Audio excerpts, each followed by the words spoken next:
आज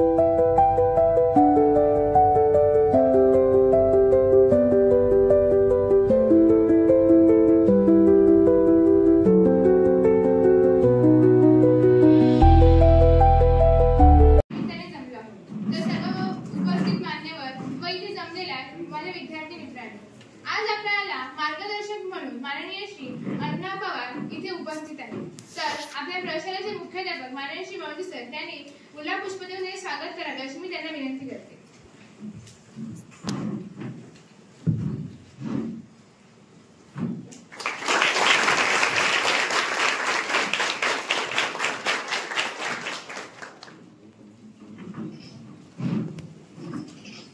आज आपण सर्वजण 21 जून आंतरराष्ट्रीय योग दिन साजरा करण्यासाठी येथे एकत्र झालो आहोत।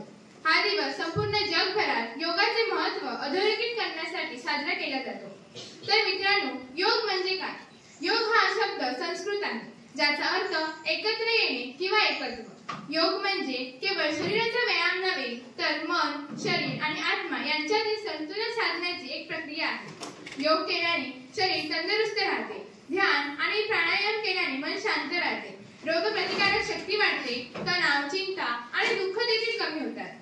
आपण आपल्या मनाची एकाग्रता देखील वाढवू शकतो।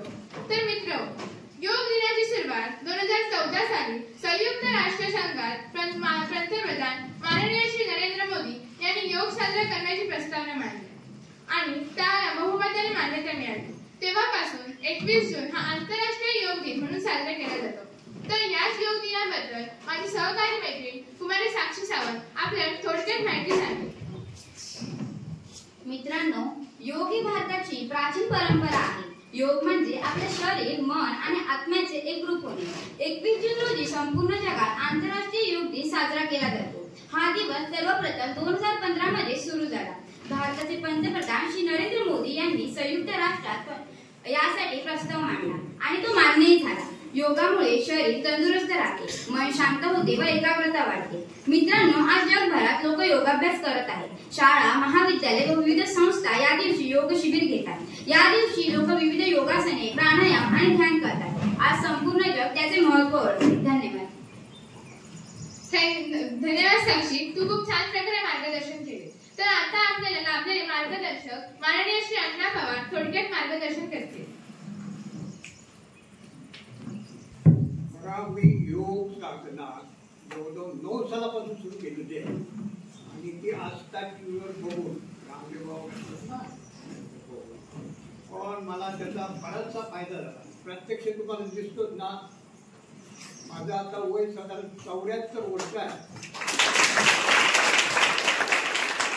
तसा असा मरगळल्यासारखा झोपून किंवा काय असा राहत नाही कधी। टाइम टू टाइम माझा तसा अभ्यास होतो। मी सकाळी 5 वाजता उठतो चालेल, पण रात्री झोपताना 10 वाजता झोपणार। इकडे तिकडे काय नाही। तो व्यवसाय गणपती, आताची आमच्या मूर्ती तयार आहे।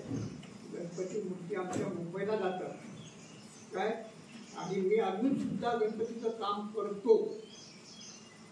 माझ्या वयाची माणसं आता करतायत काय काम, होय, पण योगाचा मला त्यामुळे फायदा झाला काय।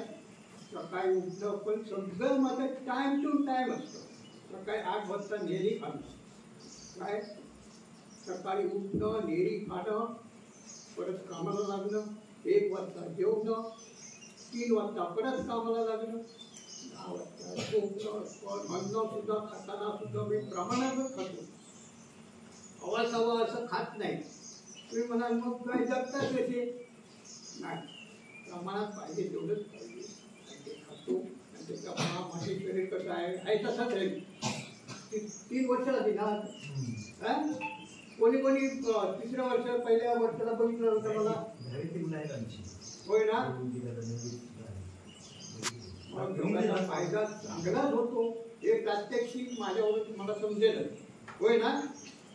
योग चांगला आहे, श्वासोच्छ्वास चांगला ठेवला पाहिजे आणि आपलं शरीर चांगलं राखलं पाहिजे। खरं तर आज आपल्याला लाभलेले आज आंतरराष्ट्रीय योग दिवस आहे आणि भारत त्याचा आदर्श जगाने घेतलेला आहे आणि आंतरराष्ट्रीय योग दिनाला त्यामुळे महत्त्व आलेलं आहे. आता योग दिवस सुरू करून जवळजवळ 10 वर्ष पूर्ण होत आहेत आणि योगाचा प्रसार हा जगभर झालेला आहे. खरं तर योगामुळे मनशांती मिळतेच, त्याचबरोबर संपूर्ण शरीराला व्यायाम मिळतो. रक्ताभिसरण म्हणा किंवा चयापचय म्हणा, हृदयाचा जे काम आहे, फुफ्फुसाचं जे काम आहे, हे सुद्धा काम त्या योग साधनेमुळे होऊ शकतं. हे आजच्या काळामध्ये अनेक ताणतणाव, त्याचबरोबर व्यसनाधीनता वाढलेली आहे आणि म्हणून बरीचशी भारतीय आणि जगातील लोक त्या योग साधनेकडे वळलेली आहेत. योग साधना ही शारीरिकदृष्ट्या, मानसिकदृष्ट्या, आध्यात्मिकदृष्ट्या अतिशय महत्त्वाची आहे आणि म्हणून आज सन्माननीय भारताचे पंतप्रधान नरेंद्र मोदी साहेब यांनी योगाची व्याप्ती जी आहे ती वाढवलेली आहे. शालेय स्तरावर आणि विविध कार्यालय आणि देश पातळीवर नागरिकांसाठी त्यांनी आवाहन केलेलं आहे आणि आज एक सकाळी 6:30 ते 7:45 या वेळेमध्ये योग संगम सामूहिक योग प्रात्यक्षिक, मला वाटतं तामिळनाडू या ठिकाणी सुरू आहे यावेळी आणि त्याचा लाभ संपूर्ण भारतीय त्या ठिकाणी घेत आहे. आपणही TV चॅनल्सवर याचा लाभ घेऊ शकता. तो कार्यक्रम आपल्याला घरी गेल्यानंतर पाहता येईल. तसंच विद्यार्थी दशेमध्ये या योगाकडे वळणं फार काळाची गरज आहे आणि म्हणून शाळेमध्ये हा दिवस फार मोठ्या प्रमाणामध्ये आज साजरा केला जातो, जेणेकरून विद्यार्थ्यांमध्ये लहानपणीच त्या योगाची आवड निर्माण व्हावी. आज भारताकडे जग एक तरुण देश म्हणून पाहतो, कारण भारतामध्ये तरुणांची संख्या जास्त आहे आणि तरुणांना आर्थिक प्रगतीबरोबरच शारीरिक प्रगती किंवा मानसिक स्वास्थ्य मिळवून देणं ही सुद्धा गरज निर्माण झालेली आहे. जग किती आधुनिकतेकडे वळलं तरी शरीराने आपल्याला जर साथ दिली नाही तर त्याचा काही उपयोग होणार नाही आणि म्हणून शरीर हे तंदुरुस्त राहिलं पाहिजे आणि म्हणून या योगाची आपण साधना करणार आहोत. आज एक मला वाटतं 74 वर्ष वय असणारे योगी जे आपल्या बाजूच्या श्रावण गावामध्ये आहेत, ते अण्णा नावाने परिचित आहेत, चांगले मूर्तिकार आहेत आणि सामाजिक जे काम आहे हे काम म्हणून त्याने आपला वेळ काढून या ठिकाणी उपस्थिती दर्शवलेली आहे. खरं तर त्यांच्याकडून आपण सर्वजण प्रात्यक्षिक शिकणार आहोत. तत्पूर्वी विद्यार्थी मित्र, एकच व्यायाम मी तुम्हाला सांगणार आहे की तो आपण सहजासहजी घरी सकाळीच करू शकतो. त्याचं नाव आहे सूर्यनमस्कार. हा एक सर्वांग सुंदर अशा प्रकारचा व्यायाम आणि शारीरिक, मानसिक, आध्यात्मिक शक्तीचा विकास घडवणारा शास्त्रशुद्ध प्रकार आहे. सामर्थ्य, दीर्घायुष्य संपादन करण्याचा हा एक उत्तम मार्ग आहे. याला सूर्योपासना असं म्हटलं जातं. यामध्ये सूर्याची उपासना आणि या सूर्याची 12 नावं ही परमेश्वराची नावं आहेत. जसं ओम सूर्याय नमः, ओम सूर्यनारायणाय नमः, ओम मरीचेय नमः, ओम भानवेय नमः, ओम अनिरुद्धाय नमः, ओम रवयेय नमः, ओम भास्कराय नमः. अशा प्रकारे ओमचा उच्चार करून आपण या सूर्यनमस्काराला सुरुवात करतो आणि या सूर्यनमस्कारामुळे जवळजवळ 10 आसनं आपण एकाच वेळी करू शकतो. 12 वर्ष पेक्षा वय ज्याचं आहे त्याने 12 पेक्षा जास्त सूर्यनमस्कार घालायला हरकत नाही. सकाळच्या वेळी सूर्याची किरणं आपल्या शरीरावर घेऊन त्या ठिकाणी आपण जर योग केला तर खरोखरच आपलं जे शरीर आहे किंवा त्याच्यामध्ये असणारं रक्ताभिसरणाची क्रिया आहे ही चांगल्या प्रकारची होऊ शकते. अशी 10 आसनं, ज्याला ऊर्ध्व नमस्कारासन, जानुशिरासन, एकपाद हस्तासन, द्विपाद प्रसारण, अष्टांग नमस्कार, सर्वांगासन, भूधारासन, एकपाद आकर्षण, द्विपाद आकर्षण आणि शेवटी नमस्काराची पूर्वस्थिती. अशा प्रकारचं जर आपण दररोज एक 12 सूर्यनमस्कार जरी घातले तरी जसे आता अण्णा काका म्हणाले की माझ्याकडे बघितल्यानंतर, माझ्याकडे म्हणजे त्यांच्याजवळ बघितल्यानंतर ते कसे ताजेतवाने वाटतात, उत्साही वाटतात, ते सुद्धा आपल्याला मिळवता येईल. जेणेकरून विद्यार्थ्यांनी हे केलंच पाहिजे की आपल्याला दिवसभर ज्ञान ग्रहण करायचं असतं. ज्ञान ग्रहण करण्यासाठी शारीरिक क्षमता वाढवायची असेल आणि कोणत्याही व्याधीपासून मुक्त व्हायचं असेल तर या योगाची कास धरणं आवश्यक आहे. विद्यार्थ्यांना माझं आव्हान आहे की आपण फक्त एक सूर्यनमस्कार जरी दररोज घातला तरी बरंचसं काही त्याची आवड तर निर्माणच होईल आणि बरंचसं आपल्याला शरीर त्याला साथ देईल. आज योग हे एक पर्यटन दृष्ट्या विकसित झालेलं क्षेत्र आहे. अनेक लोक भारतामध्ये योग शिकतात आणि त्याची दीक्षा घेतात आणि त्यामुळे त्यांच्या वेगवेगळ्या आजारांवर वेगवेगळी आसनं त्या ठिकाणी शिकवली जातात आणि कोणत्याही प्रकारची औषधं न घेता हे आजार बरे सुद्धा होतात आणि म्हणून आपण योगाची कास धरूया. धन्यवाद.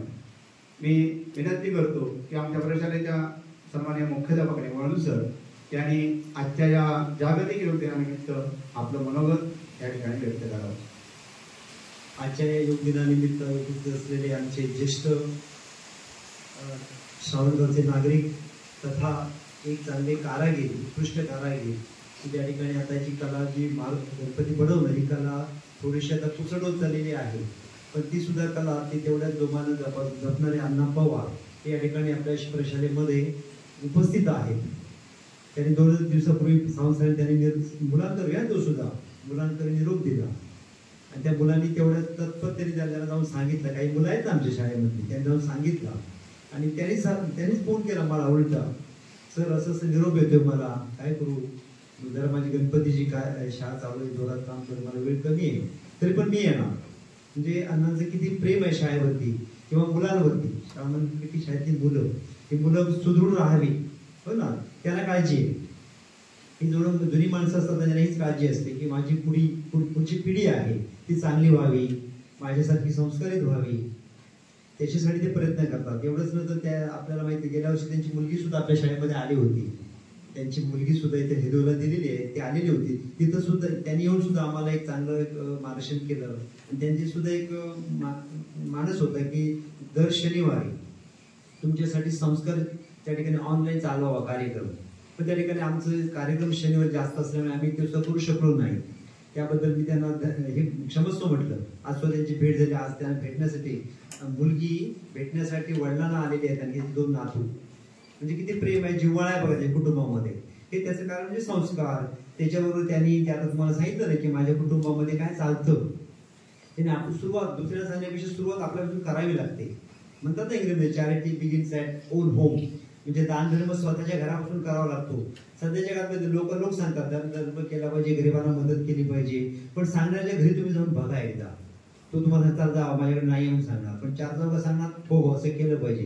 पण तसं न करता अण्णाकडे बघितल्यानंतर लक्षात येईल की त्यांनी तुम्हाला सांगताना स्वतः पण सुरुवात केलेली आहे आणि हे जे स्वतः पण सांगणार ते करतो तो मनापासून सांगत असतो आणि तो करत असतो. मग त्यांची जी जीवनशैली आहे तेच म्हणजे योग. योग म्हणजे त्यांनी मग एका मुलीने सांगितलं ना, संस्कृत शब्द येतो जोडणे, युज्य. योग म्हणजे काय, जोडलं जाणं. मग तन मन हे जे काही गोष्टी आहेत ना, आत्मा आहे त्याची ते संगम असावा लागतो. आणि याची कास जर आपण धरली तर नक्कीच आपलं जीवनशैली बदलली तर आपलं जीवन चांगलं आहे. आता तुम्ही बघता की पूर्वीचे लोक 70-80 वर्ष 90 वर्ष जगत होते, अगदी 99-100 वर्ष गाठत होते. पण आता 60 गाठताना आम्हाला नाके नऊ आलेत. 60 गाठताना आम्हाला आलं, कारण आमचे अवयव होय ना थोडेसे, अर्थात त्याला आमची जीवनशैली आहे, खाणं पिणं आहे. परंतु आपण जर त्याला रडत नाही बसून चालणार, संसार म्हणाले रडत बसून नाही चालणार आहे, मग त्या ठिकाणी प्रयत्न केले पाहिजेत. मग ते प्रयत्न या योग साधना आहे. आता एका दिवसाचं नाही आहे, एका दिवसामध्ये मर्यादित राहावे नका. आपण बसताना सुद्धा बघा ना कसे बसतो, ताडकाना असतो का आमचा नाही. श्वास घेताना नुसतं आपण काय श्वास म्हणजे नुसतं आपण घेत तसं नाही. श्वास घेताना सुद्धा अन्न सांगते तुम्हाला की कसा श्वास घेतला पाहिजे, त्याच्या सुद्धा प्रत्येकाच्या काही गोष्टी असतात. त्या जर आपण पाळल्या ना तर त्या ठिकाणी आपण सुद्धा तंदुरुस्त राहू शकतो. खाताना पिताना वगैरे, पाणी पिणं सुद्धा छोट्या मोठ्या गोष्टी असतात पण ते आपण दुर्लक्ष करतो. तसं नको करूया.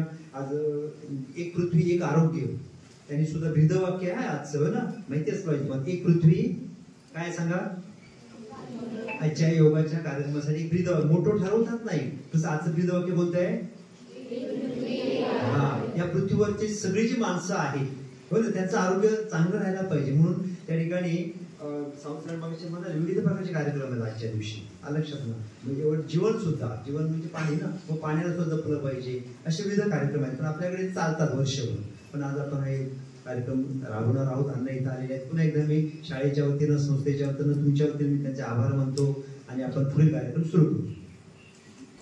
विद्यार्थी मित्र, आपण अण्णांकडून आज योगाची प्रात्यक्षिक शिकणार आहोत आणि त्यासाठी मी काही मुलांना सांगितलेलं होतं की युनिफॉर्म मध्ये या. आपण आला, आपला हॉल छोटा आहे आणि त्या ठिकाणी योगाची प्रात्यक्षिक चालणार आहे. बाकीच्यांनी शांतपणाने ती प्रात्यक्षिक शिकायची आहे. आज खरं तर आम्ही प्रशालेमध्ये साने गुरुजी, कथामाला आणि साने गुरुजींचं या ठिकाणी फोटोचं पूजन करतो.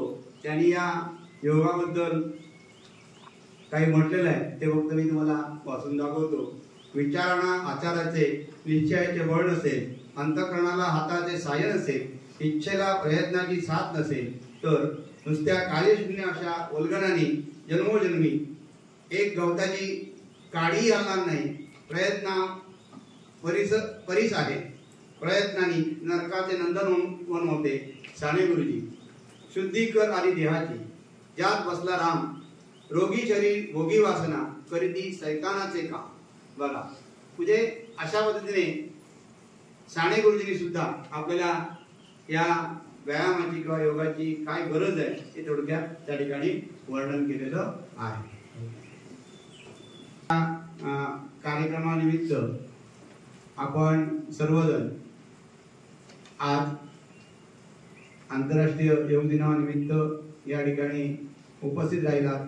खरं तर आजचे प्रमुख पाहुणे आणि मार्गदर्शक अण्णासाहेब पवार यांचं प्रशालेच्या वतीने या ठिकाणी मी आभार व्यक्त करतो. तसेच आमच्या प्रशालेचे सन्माननीय मुख्याध्यापक वडूल सर, ते स्वतः त्यांना त्या ठिकाणी सकाळी जाऊन घेऊन आले. खरं तर आज एक पृथ्वी आणि आरोग्य या संदर्भात आज आपण सोनचाफ्याचं वृक्षारोपण त्यांच्या हस्ते केलेलं आहे. जल, भूमी, वृक्ष, त्याचबरोबर आरोग्यामध्ये अन्न हाही एक घटक येतो. त्या संदर्भात आज मोठ्या प्रमाणामध्ये टीव्हीच्या माध्यमातून किंवा इतर माध्यमातून आपल्याला बरंच वाचन करता येईल आणि त्याचा अभ्यासही करता येणार आहे. आजच्या कार्यक्रमात माझे सर्व सहकारी शिक्षक या ठिकाणी उपस्थित राहिले. सर्वांचं प्रशालेच्या वतीने या ठिकाणी आभार व्यक्त करतो आणि हा छोटेखानी कार्यक्रम संपला असं जाहीर करतो. मी अण्णांना विनंती करतो की आपण प्रात्यक्षिकाला सुरुवात करूया. धन्यवाद.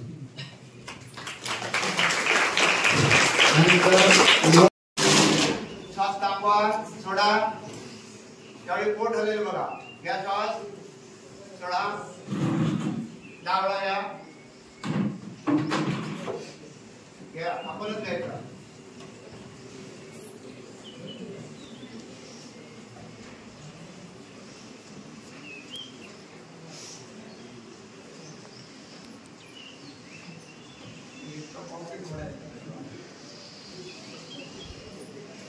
पूरक, रेचक, कुंभक असं त्याला म्हटलं जातं.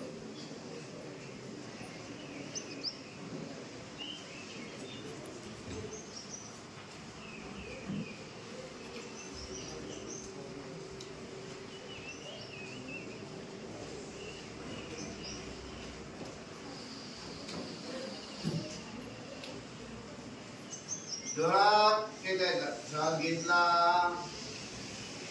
थांबवायचा, हळू सोडायचा. पटापट सोडायचा नाही. घ्या, थांबवा, हळू सोडा. तोंडाने घ्यायचं नाही.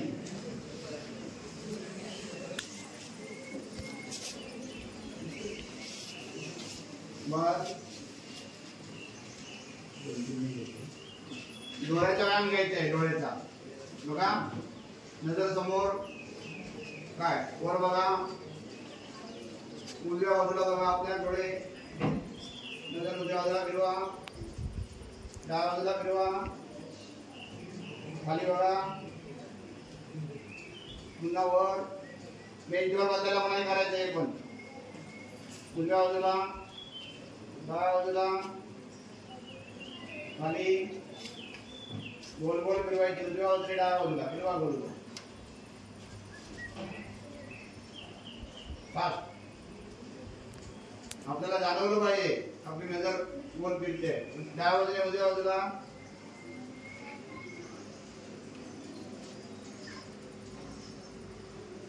त्याला मान उजव्या बाजूला वळवा पटापट अर्ध्या तासात सगळं व्हायला पाहिजे. डाव्या बाजूला वळवा उजव्या बाजूला वळवा समोर नोटी टिकवा मागे घ्या मान गोल फिरवा दोन्ही बाजूने खांदे इथे पकडा.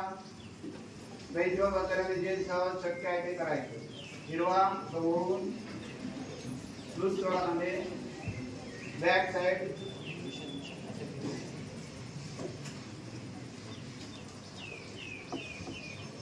हात समोर बोटांचा व्यायाम करायचा घट्ट. हा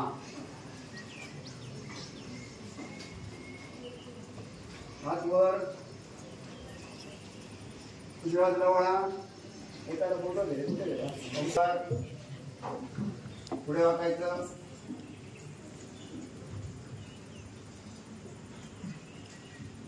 बस दोन्ही मांडीवर हात पुढे वाकायचं. जमेल तेवढं मोठ्याने हसायचं.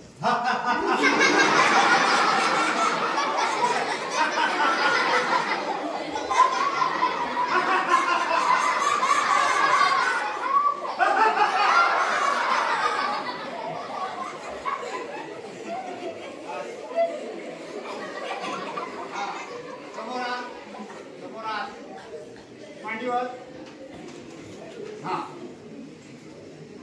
शांत श्वास घ्या. हळू हळू सोडा. घ्या श्वास. श्वासावर लक्ष केंद्रित करा. नजर समोर ठेवा. पाठीच्या कानात ताठ बसा. घ्या श्वास. हळू सोडा. घ्या सोडा.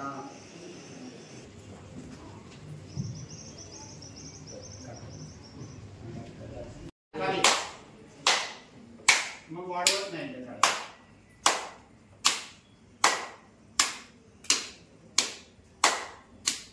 बघा ही टाळी आहे ना बरोबर समोर घ्यायची नाही मागे घ्यायची नाही. डोक्याच्या वर जेणेकरून खांद्याला व्यायाम मिळेल हाताला मिळेल. टाळ्या मारल्यामुळे काय होणार आपली एकाग्रता वाढणार. हवा स्टार्ट म्हटल्यावर आणि स्टॉप म्हटल्यावर थांबायचं. एकही जास्त टाळी वाजवायची नाही. हात बाजूला घ्या. हिरवा हात घ्या वर बाजूला घ्या आणि टाळी सरळ मारायची. स्टार्ट.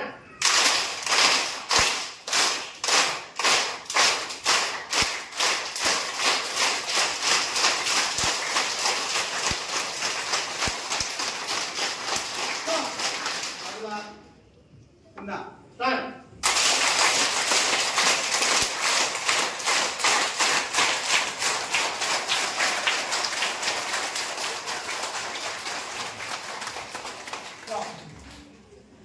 आराम से मांडीवर हात.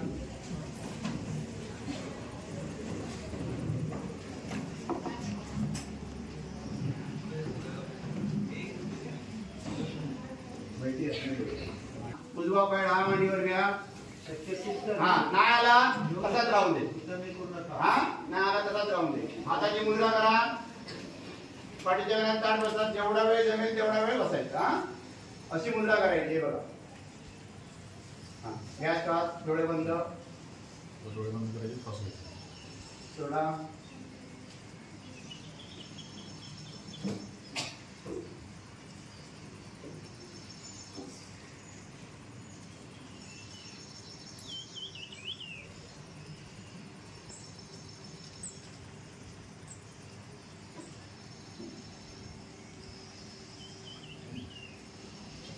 आराम से. आता नंतर घेतला पाय पहिल्यांदा सोडा समोर. नंतर डावा सोडा. बाजूला हात घ्या. ताठ बसा. चला आता मागाशी कोणता पाय पहिला घेतला डावा. आता उजवा घ्यायचा पटपट. त्याला म्हणायचं पद्मासन. त्यानंतर आपण बद्ध पद्मासन शिकणार आहोत. त्या उजव्या हाताची छान हे अतिशय चांगलं ताट तरी बसा. या श्वास. प्रत्येक आसनामध्ये श्वास घ्यायचा सोडायचा ही क्रिया चालूच ठेवायची. घ्यायचा ज्यांना शक्य आहे त्यांनी. हा दुसरा पण तसा दुसरून मागे ठेवायचा. नाही जमला तेवढं ठेवायचं. याला म्हणायचं मागे जेवढा जाईल ओटी पोटीचे जे स्नायू आहे ते दाबले गेले पाहिजे इथपर्यंत. हे कोणी असणार नाही. जमेल तरच घ्यायचं नाही तर उडू नको पाहिजे एवढा राहून द्यायचं. चला बसा पद्मासनात. हे बद्ध पद्मासन आहे. क्या श्वास थोडा क्या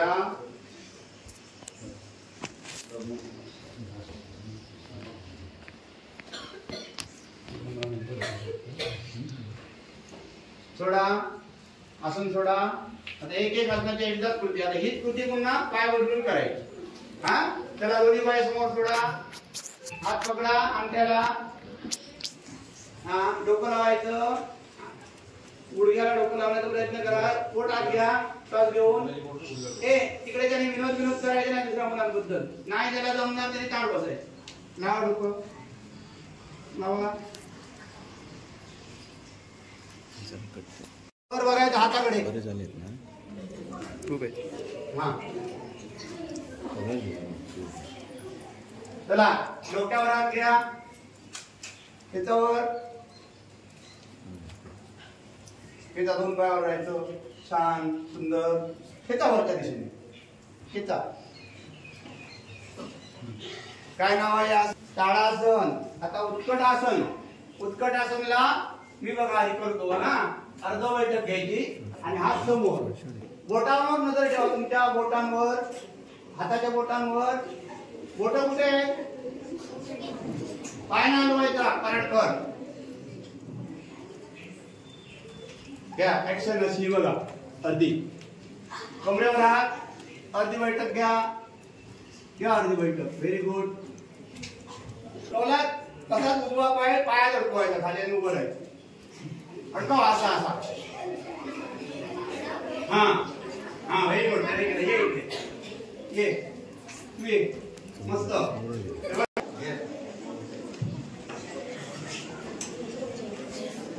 पाय बदला. हात बदला. उलटा करायचा.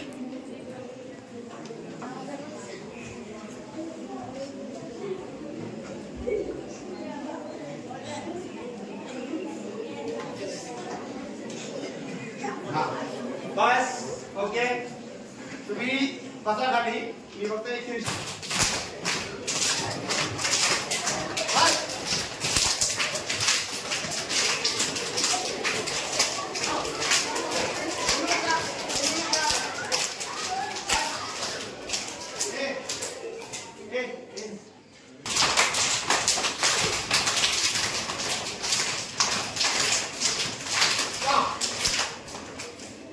बैठे के बैठ जाओ.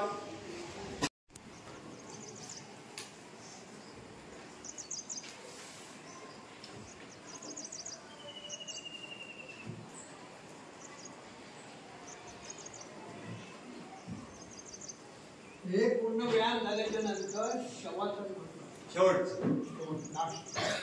म्हणजे शरीराला विश्रांती द्यायची. हालचाल काही करायची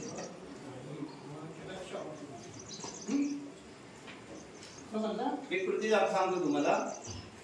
सन्माननीय योग शिक्षक अण्णा पवार आपल्या प्रशालेतील विद्यार्थ्यांना आज योग दिनानिमित्त योगासनाचं प्रात्यक्षिक शिकवत आहेत. त्यांनी अनेक योगासनं आमच्या विद्यार्थ्यांना शिकवली आणि शेवटचं जे आसन आहे शिवासन याची त्यांनी माहिती दिली आणि प्रत्यक्ष ते आसन सर्वजण आपण करणार आहोत. आणि इतर जे विद्यार्थी आहेत त्यांनी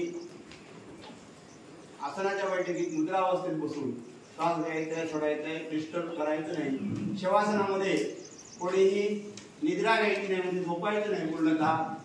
म्हणजे थोडक्यात आपल्याला एक एक भाग शरीराचा शिथिल करायचा आहे आणि शांत करायचं आहे. आणि त्यानंतर पुन्हा श्वास चालू असला पाहिजे. आपला श्वासावर नियंत्रण ठेवायचं आहे. आणि शवासनातून म्हणजे थोडक्यात जागरूक शवासन असं त्याला म्हणता येईल. लक्षात आलं? झोपायचं नाही. कधी शवासन करत असताना कधीही शवासनाचा उपयोग करून झोपी जायचं नाही. शवासन झाल्यानंतर पुन्हा आपल्याला जागं होता आलं पाहिजे. फक्त शरीर शिथिल सोडायचं आहे.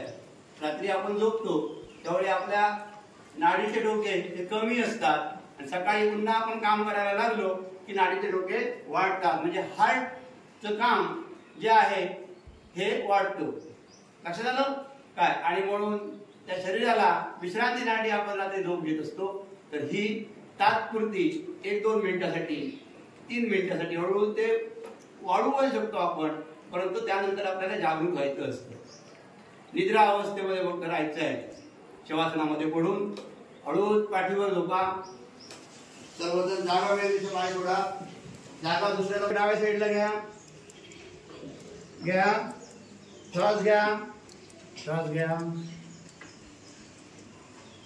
सोडा. घ्या श्वास. सोडा. श्वास घेतला. श्वास सोडला. हळूहळू आपण शरीराचा शेवटचा भाग पाय तिथून सुरुवात करणार आहोत. आपल्या दोन्ही पायातील शक्ती पूर्णतः नाहीशी झालेली आहे. आपल्याला त्याची जाणीव होत नाहीये. योगात अतिशय महत्वाचं आणि कठीण अशा प्रकारचं जे आसन आहे त्याचं नाव आहे शीर्षासन. म्हणजे आपण पायावर उभे असतो. आपल्याला डोक्यावर किंवा मस्तकावर शरीर उलट करायचं आहे आणि उभं राहायचं आहे. त्यामुळे काय होणार आहे? पूर्ण जे रक्त आहे आपलं रक्तवाहिन्यातलं ते वर खाली होतं. फुफ्फुस हृदय यांचं काम काय आहे? तर शरीराला शुद्ध रक्ताचा पुरवठा करणं आणि अशुद्ध रक्त पुन्हा फुफ्फुसाकडे हृदयाकडे आणणं. आणि त्यासाठी अशुद्ध रक्त त्या रक्तवाहिन्यातून झटकन येण्यासाठी आपल्याला या आसनाचा उपयोग होतो, शीर्षासनाचा. लक्षात आलं? जेणेकरून हार्ट अटॅक किंवा इतर जे आजार आहेत अशा व्यक्तीने हा व्यायाम करायचा नाही. व्यायाम किंवा योग कुठला करायचा कुठचा करायचा नाही. मुलींनी कोणते योगा करायचे, मुलांनी कोणते करायचे, दोघांनाही कोणकोणते करता येतील त्याला काही नियम आहे. फक्त मी तुम्हाला शीर्षासन दाखवणार आहे. सुरक्षित शीर्षासन पहिल्यांदा दाखवतो. भिंतीचा आधार घेऊन आपल्याला काय करायचंय नंतर घ्यायचं आहे. दोन्ही हात काय बाजूला ठेवून किंवा डोक्याखाली ठेवून सुद्धा आपल्याला आसन करता येतं. या ठिकाणी दोन्ही हात बाजूला आणि डोकं टेकवायचं भिंतीच्या बाजूला आणि हळूच असा बॅलन्स द्यायचा. उन्वर राहायचंय. हातावर भर घ्यायचं. हात मागे पाहिजे जवळ नको भिंतीच्या आणि हळूच उचलायचंय शरीर. पहिल्यांदा भिंतीचा आधार घ्यायचा आहे. नंतर पुन्हा भिंतीकडे राहायचंय असं. आता याच्यामुळे काय होणार आहे? तुम्ही पाठच्या मागे पडणार नाही. तर इकडे भिंत आहे. इकडे पडताना तुम्ही हा पाय जोडायचा, पाय टेकवायचा, स्टँड व्हायचं. बरोबर? आता बघा ही भिंतीशिवाय तुम्हाला हे करून दाखवणार आहे. श्वास घ्यायचा आहे.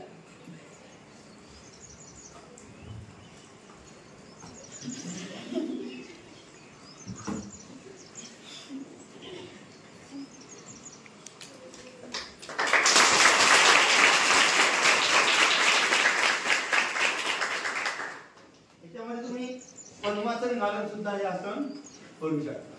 लक्षात आलं काय? हा पहिल्यांदा प्रॅक्टिस साठी भिंतीचा आधार घेऊनच करायचा आहे. समजलं काय? हाताचा बॅलन्स, शरीराचा बॅलन्स बघायचा 2 वेळा. जम घेऊन होतो आहे की नाही, नीट येत होतो बघा.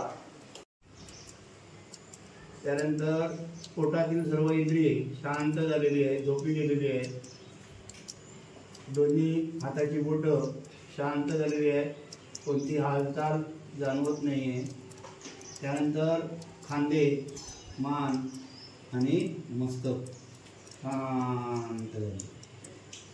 सगळे विचार आपल्या बाजूला गेलेले आहेत. आपण मेंदूला